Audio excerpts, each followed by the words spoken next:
Yes, Senator Estrada, please. Thank you, Madam Chair. Let it be known that I am not protecting or I am not defending anyone, much less the former president of the Republic of the Philippines, President Duterte, since I am an ally of this administration led by President Bongbong Marcos, and at the same time a friend of Vice President Inday Sara Duterte. Now, since you've been asking the questions addressed to Gerald Torre, may I ask Gerald Torre, how did you think did you handle the arrest of former President Duterte properly? Yes, sir. I do, sir. It's proper. It was proper, but when I saw the video, it was really, for me as a citizen of this country, it was really unbelievable. It was a very, very big disappointment. Because I can relate, General. Because when we were arrested way back 2001, together with my father, the same thing happened. All right, we were in the wee hours of the morning. We were the policemen barged in our hospital room at the Veterans Memorial Hospital. They were arresting us. They wanted us to be transferred to another detention cell because after the Maywan siege, at ano sabi ng mga police? Kalad ka rin na yan mga yan pag ayaw sumama. At the same time, when I saw the video, parang nag-flashback sa akin yung ginawa ng mga kapulisan ng araw sa amin. At ang sabi mo, hihilahin ko yan. Is that what you said, Gerald Torre? Sir, it's already all optics and tactics already because it's already. No, I am asking you, did you say that? Hihilahin ko. Yes, sir. And I actually made good of it, sir. No, what prompted you to say that? Sir, I made good of it, sir. Sabi ko, sir, hihilain ko yan. And I went back to AS Medialdea, handcuff him. Bakit mo nga sinasabi? You know, your statements based on the video may reflect the PNP as an institution. Baka sabihin lahat ng ating mga kababayan, ganyan pala yung mga pulis. Masyadong wala man lang respeto sa matanda, sa isang dating pangulo. Ganon din ang ginawa sa amin eh. Can you justify why you said that hihilahin ko yan? Nakita ko si dating Pangulong Duterte, di naman lumalaban. What prompted you to say that? Mr. Senator, respectfully, the threat of hihilahin ko na yan was not towards the president, the former president. It was ensued after a heated argument between his counsel and General Torre. In no way was the former president threatened with bodily harm. Yes, Who was addressing the sinasabihan ni Gerald Torre? Was it the lawyer or was it the former President Duterte? Lawyer, sir, Attorney Medialdea. And actually, sir, after that, I actually went back to him, placed handcuff on him after reading him his rights and arrested him for obstruction of justice. And after All that, right. sir, I brought him to the bus and came back again and told Attorney Delgra he's next. And again, sir, I will reiterate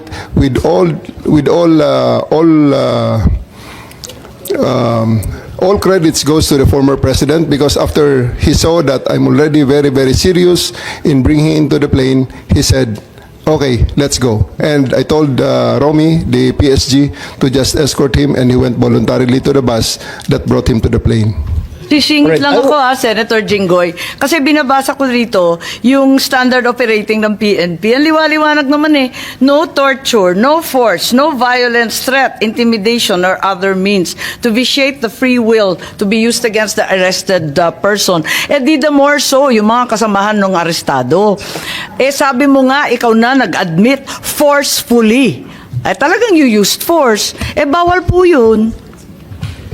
Ma'am, it is, I placed E.S. Medialdea under arrest for obstruction of justice. Eh, sabi And, nga ni Senator Jinggoy, hihilain mo pa. Yes, ma'am. I did because I have to get into their heads to make them to make it very, very clear to them that we are already very, very serious O, of tama loading the nga. president to Oo the naman, plane. General, pinapaliwanag mo, pero bawal ang paggagamit ng dahas, ng pananakot, Ma'am, ng just to be clear. intimidation, or any other means. Ang Ma'am. liwanag nasa kapulisan yan Ma'am, eh. just to be clear, operationally, there was obstruction of justice. It was the decision call of General Torre to place him under arrest for obstruction of justice. Now let us separate what happened to the president. You're talking about Attorney Medialdea. Yes, ma'am. Paano yung iba? No one else was armed, ma'am. Yung attorney. No, wait. Yung abogado. If I may, Senator Amy. Yes. Madam Chair. Ayan. Sino yung kinaladkad nung isang pulis? Yung security na nakaitim. I think it was General Torre na hinila yung isang abogado. Dalawa yun yung abogado, hinila yung upuan, di ba? Tapos yung nakaitim na si Q, kinaladkad din. Si Attorney Delgra, sir, because he is next to be arrested. And because of that, the president, former President PRRD saw that I'm already that serious. And he said, he prevented the situation from further deteriorating and escalating. So he said, let's go. Isn't he entitled to a counsel of his choice, General? Yes, sir. For 12 hours, he was there. Oh. Can't he speak to his client? Bigla niyo na lang... They are there for 12 hours, sir, speaking to each other. Ano? They are there for 12 hours speaking to each Alright. other, sir. One more thing that I noticed in the video, no? Ang sabi ni PRRD, papasukin niyo yung anak ko. Abogada siya. At ang sinabi mo, hindi ko siya papapasukin. Why not, Gerald Torre? That is a decision. That is my call, sir. That is my decision. Considering that Okay. he had already been assisted by 3 lawyers all throughout Okay. that time, sir. And gabi na ho yun, sir. The request was Ano? made at around mga 9 o'clock na, sir. 11 hours Gerald after Torre, ganito, the ha? first arrest. Tanggalin mo na yung titulo ni Inday Sara. Kalimutan mo na siya na Vice President siya. Pagpalagay natin hindi siya Vice President. She is an immediate member of the family. Nung kami po ay nakakulong, ang immediate members of the family, 24 hours pwede bumisita sa amin, nakakulong kami. Ito hindi pa nakakulong. Anak ito. Bakit hindi niyo pinapasok? Maliban doon, is this not a violation of RA 7438 that requires that you guarantee access to an attorney? In addition to the immediate family, the President also said na yung anak niya, yung babae, abogado ko yun, papasukin nyo. Hindi nyo pinapasok. Abogado yun eh. Actually, sir, Exactly. first to answer the question of Senator Estrada, sir. I have told the president that they can visit him at his detention facility because at this time the order of the day is to load him into a plane. So that's what we endeavored to do, and that's what happened, sir. Ano niya bibisitahin yung tatay niya sa Netherlands? Hindi naman dito tinray eh. Hindi naman dito kinasuhan eh. Sa ibang bansa eh. Oh, bakit hindi niya man lang binigyan ng kortesiya yung anak na isang abogada na magkukonsulta? Katulad nga na sinabi ko kanina, yung mga nakakulong nga, 24 hours pwede bumisita ang immediate members of the family. Bakit ito hindi pa nakakulong, hindi niyo pinapasok yung anak? Our mission at that time, sir, is to deliver him to the My God. body Kahit who ano issued the warrant, mangyari, sir. Nasa batas yan. Nasa batas yan, General. Immediate members of the family, lawyers, priests, etc., etc. I should know. Nanggaling ako dyan. Tapos ito, hindi naman nakakulong. Again, I am not defending President Duterte. I'm just explaining the rights of an accused. Because naging akusado rin ako.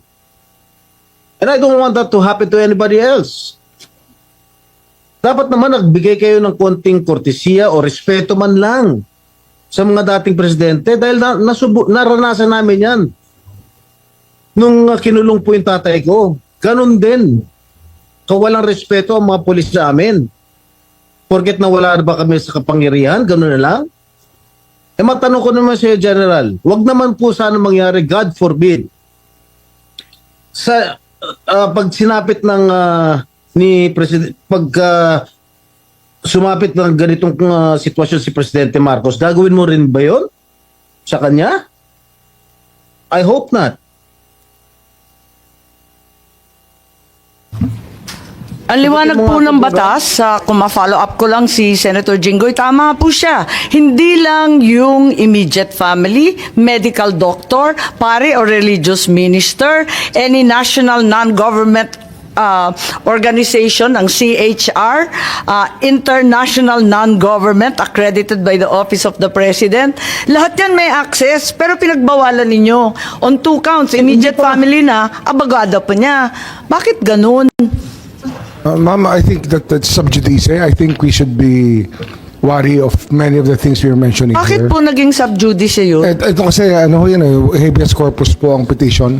So everything about the arrest will be asked by the Supreme Court.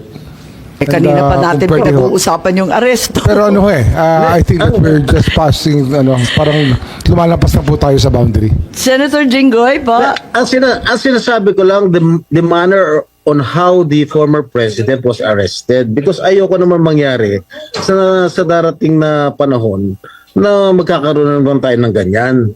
Sana makapagbigay lang ng korting kortesiya man lang, nakausapin yung mga abogado, pero nakausapin yung mga members ng immediate family niya, sana naman binigyan niya ng pagkakataon. Kaso mo, nung nakiusap si dating Pangulong Duterte na papasukin yung kanyang anak na abogada, tanggalin mo na hindi siya, na vice presidente siya. Abogada at anak niya, member na immediate family, sana man lang binigyan niya ng pagkakataon. Makita niya yung tatay niya bago niyo siya isinakay sa plano. Yun lang naman yung sa akin. Masakit. Ako, isang anak na meron din akong tatay na ginanon ninyo. Masakit para sa akin. Pakipaliwanag din. Maraming salamat, Senator Jinggoy. Marami tayong pinagdaanan, kapatid. Kaya't eto nga, talagang dinudibdib natin Madam Chair, to. Yes, Secretary John Vic lang po. Kay VP, kay Senator at sa iyo, hugot ng mga anak ng presidente yan. Sumpa.